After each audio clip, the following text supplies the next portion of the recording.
திருச்செந்தூர் கோவிந்தம்மாள் ஆதித்தனார் மகளிர் கல்லூரியில் 2026-2027 கல்வியாண்டிற்கான மாணவர் சேர்க்கை நடைபெறுகிறது. டெல்லி பயணத்தை முடித்துக்கொண்டு தமிழ்நாடு முதலமைச்சர் விஜய் தமிழ்நாடு திரும்புகிறார். அவர் டெல்லியில் காங்கிரஸ் தலைவர்களை சந்திக்கலை என்பதை நம்ம பார்க்கின்றோம். ராகுல் காந்தி மற்றும் சோனியா காந்தியை சந்திப்பார் என்றெல்லாம் செய்திகள் உலா வந்தன. பட் அப்படிப்பட்ட ஒரு சந்திப்பு நடக்கலை. இப்படிப்பட்ட ஒரு சந்திப்பு ஒருங்கிணைக்கப்பட்டதா, நேரம் ஒதுக்கி ரத்தானதா, இந்த தரப்பு கோரியதா, அதெல்லாம் நமக்கு தெரியாது. பட் அந்த சந்திப்பு நடக்கலை என்பதை நம்ம பார்க்கின்றோம். தமிழ்நாடு முதலமைச்சர் மீண்டும் சென்னை திரும்புகிறார். டெல்லி பயணத்துடைய மையமான சந்திப்புகளாக 2 சந்திப்புகள் நடைபெற்றன. ஒன்று பிரதமர் நரேந்திர மோடியுடனான சந்திப்பு, இன்னொன்று நிதியமைச்சர் நிர்மலா சீதாராமனுடனான சந்திப்பு. இதில் வழமை போலவே பல தமிழ்நாட்டுடைய ஜீவாதார பிரச்சனைகள் பேசப்பட்டிருக்கிறது, கோரிக்கை மனுவாக வழங்கப்பட்டிருக்கிறது, மரபுபூர்வமான வாழ்த்து பரிமாறல் இவையெல்லாமும் நடந்திருக்கிறது. நிதியமைச்சரையும் கூட சந்தித்திருக்கிறார். நிதியமைச்சர் தமிழ்நாட்டை பூர்வீகமாக கொண்டவர் என்ற அடிப்படையிலும் நிதித்துறை சார்ந்து தமிழ்நாட்டுக்கான பகிர்மானத்தில், நிதி பகிர்மானத்தில் தமிழ்நாட்டுக்கு பிரத்யேக கோரிக்கைகள் இருக்கிறது, பெண்டிங் விஷயங்கள்லாம் இருக்குது அப்படின்னு கூறப்படுற நிலையில் அவர் நிதியமைச்சரையும் சந்தித்தது முக்கியத்துவம் வாய்ந்ததாக பார்க்கப்படுகிறது. பரவலாக பேசப்பட்டது என்னவென்றால் அவர் உள்துறை அமைச்சரை சந்திக்கக்கூடும் என்று. உள்துறை அமைச்சர் சந்திப்பு நடைபெறவில்லை. குடியரசு துணைத் தலைவர் ஒரு தமிழர், அவரை சந்திக்கக்கூடும் என்று. குடியரசு துணைத் தலைவரையும் சந்திக்கலை. சமீபத்தில் போன முதலமைச்சர்கள் கூட அந்த சந்திப்புகளை மேற்கொள்ளலை என்பதையும் நம்ம சேர்த்து பார்க்க வேண்டியிருக்கிறது. டெல்லி போயிருக்கிறாரு, கூட்டணி கட்சி தலைவர்களை சந்திப்பார். காங்கிரஸ் கூட்டணியில் இருக்கிறது, அவங்களுடைய வாழ்விடம் என்பது டெல்லி என்பதனால அந்த சந்திப்பும் கூட இருக்கலாம் என்று செய்திகள் வந்த நிலையில் அப்படி சந்திப்பு எதுவும் நடைபெறவில்லை. அவர் பிரதமரையும் நிதியமைச்சரையும் மட்டும் சந்தித்து சென்னை திரும்புகிறார் தமிழ்நாடு முதலமைச்சர் என்பது குறிப்பிடத்தக்கது.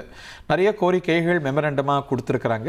சில செய்தி குறிப்பாகவும் வந்திருக்கிறது. இந்த மெட்ரோ சேவை தொடர்பாக நிதி ஒதுக்கீடு தொடர்பான கோரிக்கை நிதியமைச்சரிடமெல்லாம் வழங்கப்பட்டிருக்கிறது. பிரதமரிடம் ஆனைமங்கலம் செப்பேடு மீட்பு தொடர்பான நன்றி வாழ்த்து, 2 பேருடைய பரஸ்பர வாழ்த்துக்கள். ஏன்னா 12 ஆண்டுகளுக்கு பிறகு 2 அரசமைப்பு அதிகாரிகளும் கான்ஸ்டியூஷனல் ஃபிகர்ஸும் சந்திக்கிறாங்க. அந்த 12 ஆண்டுகளுக்கு முன்பு both of them were not constitutional authorities. இன்றைக்கி இன் டிஃப்ரெண்ட் கெப்பாசிட்டிஸ் அவங்க சந்திக்கிறாங்கிறது குறிப்பிடத்தக்கது. முதல் சந்திப்பு முதல்வராக மேற்கொள்கிறார் பிரதமரோடு என்பதும் குறிப்பிடத்தக்கது. அதனால் முக்கியத்துவம் வாய்ந்ததாக பார்க்கப்படுகிறது. பட் அது ஒரு சுருக்கமான சந்திப்பாகவும் அமைந்ததை நம்ம பார்க்கின்றோம். நம்முடைய திரு நந்தகுமார் அவர்கள் இணைந்திருக்கிறார். நந்தகுமார், இதில் ரத்து அப்படின்னு நம்ம பார்க்க முடியுமான்னு தெரியல. பட் காங்கிரஸ் தலைவர்களோடு முதலமைச்சர் சந்திக்கலை. அவர்கள் கூட்டணி தலைவர்கள். முன்பு திரு ஸ்டாலின் சென்ற போது அவர் ஒரு மரபாகவே எதிர்த்திருந்தார். காங்கிரஸ் தலைவர்கள் கூட்டணியில் இருக்கிறதுனால எப்படி பிரதமரை சந்திப்பாரோ அது போல் ராகுல் காந்தியையும், வாய்ப்பு இருந்தால் மிஸ்ஸஸ் சோனியா காந்தியும் அவர்களை சந்திக்கிற மரபு பெற்றிருக்கிறார். அந்த கான்ஸ்பிக்வஸ் ஆப்சன்ஸ் ஆஃப் திஸ் மீட்டிங் ஏதாவது ஒரு செய்தி சொல்லுதா? இப்ப இது சீஃப் மினிஸ்டர் அவர் கேன்சல் பண்ண நியூஸ் வர்றது என்னன்னா, அவங்க காங்கிரஸ் சைட்ல இருந்து இந்த அப்பாயின்மெண்ட் டேட் நைட் கேன்சல் பண்ணிருக்கிறதா தகவல் வருது. இன்னும் சொல்ல போனோம்னா அவங்களுக்கு இப்ப பெரிய கிரைசிஸ் இந்த கர்நாடகால. இப்பதான் நான் விளக்கிட்டு இருந்தேன் நேர்களுக்கு. நேற்றைய முந்தின இரவு ராகுல் காந்திக்கு நெருக்கமானவங்க அப்படிப்பட்ட ஒரு சந்திப்பே ஒருங்கிணைக்கப்படலை அப்படின்னு இன்னைக்கு ரத்துன்னு பாக்குறோம். Their clarification day before yesterday night to me was, இல்லை அப்படி ஒரு சந்திப்பே ஒருங்கிணையலை, நாங்கள் அப்படி ஒரு விஷயமே நாங்கள் மேற்கொள்ளலை, why are you reporting this அப்படிங்கிற கேள்வி தான் வந்தது. சப்போஸ் அந்த மாதிரி அவங்க கிட்ட கிளாரிபிகேஷன் இதேதான் டேட் அமித்ஷா கேன்சல் பண்ணிட்டாருங்கிற மாதிரியும் ஒரு ரூமர் பரவிட்டு இருந்துச்சு. கடைசியில அது என்னன்னாக்கா அமித்ஷா அந்த மாதிரி அப்பாயின்மெண்ட் எதுவும் இல்ல, ஏர்லியரா அப்பாயின்மெண்ட் கொடுத்து அதை கேன்சல் பண்ணல, அப்பாயின்மெண்டே நம்ம ஸ்லாட்டே ஃபைனலைஸ் பண்ணாம இருந்துச்சுன்றாங்க. மேபி நீங்க இப்ப சொல்ற மாதிரி காங்கிரஸ் சைட்ல இருந்து அந்த கிளாரிபிகேஷன் கொடுத்திருந்தாங்கன்னாக்கா then it is also not a cancellation of appointment. Maybe due to their administrative or executive what is prevailing in Karnataka. இப்ப கர்நாடகால இப்போ சீஃப் மினிஸ்டர்ஷிப் மாறுறதுக்கெல்லாம் அங்க பேசிக்கிட்டு வந்துட்டு இருக்காங்க. சித்தராமையா பதவி விலகிறதாகவும் டிகே சிவகுமார் எடுக்கிறது போது அது ஒரு பெரிய கிரைசிஸ் இருக்கு. அதை முதல்ல சமாளிக்கணும் அப்படின்னு கட்சிக்கும் எந்த அமைப்புக்கும் ஆப்சன்ஸ் ஆஃப் கிரைசிஸ் ஒரு தருணமே கிடையாது. there is some crisis or the other. In politics, இந்த நேஷன் அட்மினிஸ்ட்ரேஷன். திரு அமித்ஷா உள்துறை அமைச்சர் பலரை நேற்று சந்தித்திருக்கிறார். ஆனால் தமிழ்நாடு முதலமைச்சரை சந்திக்கல. அதுவும் ஒரு பார்டர் ஸ்டேட்டில் இருக்கக்கூடிய ஒரு முக்கிய மாநிலத்துடைய புதிய முதலமைச்சரை சந்திக்கல. அது கோரப்பட்டதா, வழங்கப்படலையா, இதெல்லாம் தாண்டி அவர் மற்ற மாநில முதலமைச்சர்களையும் சந்தித்திருக்கிறார். இந்த சந்திப்பு நிகழலை, அட் வாட் எவர் லெவல் அது வந்து ரீசனாக இருந்தால் கூட சந்திக்கலைங்கிறதே இது ரொம்ப முக்கியத்துவமா இந்த விஷயம் இல்லையா? இல்ல சப்போஸ் நீங்க பாத்தீங்கன்னா as you rightly said, he is the home minister for the whole country. That's true. அப்ப அவரு வந்து ஃப்ரீயா உட்கார்ந்துட்டு இருக்க மாட்டாரு இல்லையா? அவர் உங்க டைம் ஸ்லாட் வந்து பாத்தீங்கன்னா ஹெவிலி பேக்டு ஸ்கெடியூல்ஸ் இருக்கும். அப்ப அவங்கெல்லாம் வந்து சும்மா எதுவுமே வந்து டைம் பாஸ் ஸ்கெடியூல்ல எதுவுமே இருக்காது. எவ்ரிதிங் இஸ் பர்னிங் இஷ்யூவா தான் இருக்கும் அந்த சீட்ல உட்கார்ந்து இருக்கும் போது. அப்ப வந்து நீங்க ஒன்னு ப்ரியாரிட்டி ஒன்னு நான் ப்ரியாரிட்டி நாங்க டிசைட் பண்ணவும் முடியாது. சப்போஸ் அவங்க அப்பாயின்மெண்ட் கொடுத்து கேன்சல் பண்ணியிருந்தாங்கன்னா then it is questionable. அதேதான் நம்ம இப்ப காங்கிரஸ்க்கும் சொன்னோம். நீங்க வந்து இல்ல அது அவங்க அப்பாயின்மெண்ட் ஃபைனலைஸ் ஆகலைங்கும் போது there is no problem with Congress too. So அப்ப ரெண்டுமே நம்ம ஒரே ஸ்டாண்டர்ட்ல தான் பாக்குறோம். அப்போ ஒரு அப்பாயின்மெண்ட் கொடுத்து கேன்சலேஷன் ஆச்சுன்னா then it is questionable. Let's address the elephant in the room, sir. Let's address the elephant in the room. இன்னைக்கு பாரதிய ஜனதாவுக்கு திரு விஜய் அவர்களுடைய அரசு மேல ஒரு வருத்தம் இல்ல, அவங்களுக்கு ஒரு இரிட்டன்ட் இருக்குமானா அது காங்கிரஸ் உள்ளடக்கிய அரசாக அது இருப்பது தான். இது வந்து உள்ளங்கை நெல்லிக்கனி.